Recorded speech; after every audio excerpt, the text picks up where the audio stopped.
ವಿಪಕ್ಷಗಳ ಅವಿಶ್ವಾಸ ನಿರ್ಣಯದ ನಂತರ ಲೋಕಸಭಾ ಸ್ಪೀಕರ್ ಓಂ ಬಿರ್ಲಾ ಪ್ರಮುಖ ನಿರ್ಧಾರವನ್ನ ತೆಗೆದುಕೊಂಡಿದ್ದಾರೆ. ಓಂ ಬಿರ್ಲಾ ಅವರನ್ನ ಪದಚ್ಯುತಗೊಳಿಸುವ ನಿರ್ಣಯದ ಬಗ್ಗೆ ಸದನವು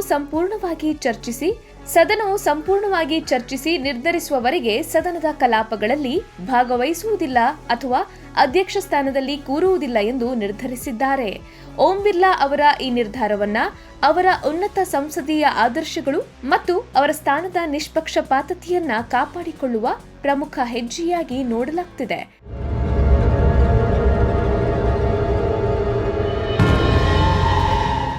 ಈ ವಿಷಯದ ಬಗ್ಗೆ ಓಂ ಬಿರ್ಲಾ ತುಂಬಾ ಸ್ಪಷ್ಟವಾಗಿದ್ದಾರೆ ಎಂದು ಮೂಲಗಳು ಹೇಳುತ್ತವೆ. ಅವರ ವಿರುದ್ಧದ ನಿರ್ಣಯದ ನಂತರ ಸತ್ಯ ಬಹಿರಂಗವಾಗುವವರೆಗೆ ಅವರು ಸದನದ ಕಲಾಪಗಳಿಂದ ದೂರವಿರಲು ನಿರ್ಧರಿಸಿದ್ದಾರೆ.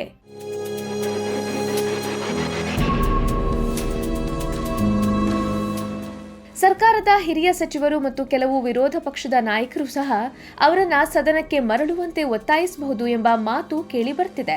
ಆದರೆ ಸದನವು ಅವರ ಮೇಲಿನ ವಿಶ್ವಾಸವನ್ನ ಪುನರುಚ್ಚರಿಸಿದರೆ ಮಾತ್ರ ನೈತಿಕ ಆಧಾರದ ಮೇಲೆ ಬಿರ್ಲಾ ಮರಳಲು ನಿರ್ಧರಿಸಿದ್ದಾರೆ. ಬಜೆಟ್ ಅಧಿವೇಶನದ 2ನೇ ಭಾಗದ ಮೊದಲ ದಿನವಾದ ಮಾರ್ಚ್ 9ರಂದು ಸ್ಪೀಕರ್ ಅವರನ್ನು ಪದಚ್ಯುತಗೊಳಿಸುವ ನಿರ್ಣಯದ ಬಗ್ಗೆ ಚರ್ಚಿಸುವ ಸಾಧ್ಯತೆಯಿದೆ.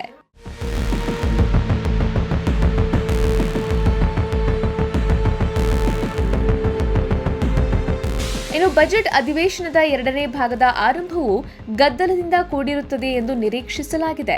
ನಿಯಮಗಳ ಪ್ರಕಾರ ನಿರ್ಣಯವನ್ನು ಚರ್ಚೆಗೆ ಅಂಗೀಕರಿಸಲು ಕನಿಷ್ಠ 50 ಸಂಸದರ ಬೆಂಬಲ ಅಗತ್ಯವಿದೆ.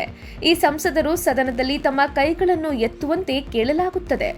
ಬೆಂಬಲ ಪಡೆದರೆ ನಂತರ ಉಪಸಭಾಪತಿ ಅಥವಾ ಅಧ್ಯಕ್ಷರ ಸಮಿತಿಯಲ್ಲಿ ಒಬ್ಬರಾಗುವ ಅಧ್ಯಕ್ಷರು ಚರ್ಚೆಗೆ ಅವಕಾಶ ನೀಡುತ್ತಾರೆ. ಚರ್ಚೆಯ ನಂತರ ಸದನವು ಮತ ಚಲಾಯಿಸುತ್ತದೆ. ಇದು ಓಂ ಬಿರ್ಲಾ ಅವರು ಸ್ಥಾನದಲ್ಲಿ ಉಳಿಯುತ್ತಾರೆಯೇ ಎಂಬುದನ್ನು ನಿರ್ಧರಿಸುತ್ತೆ.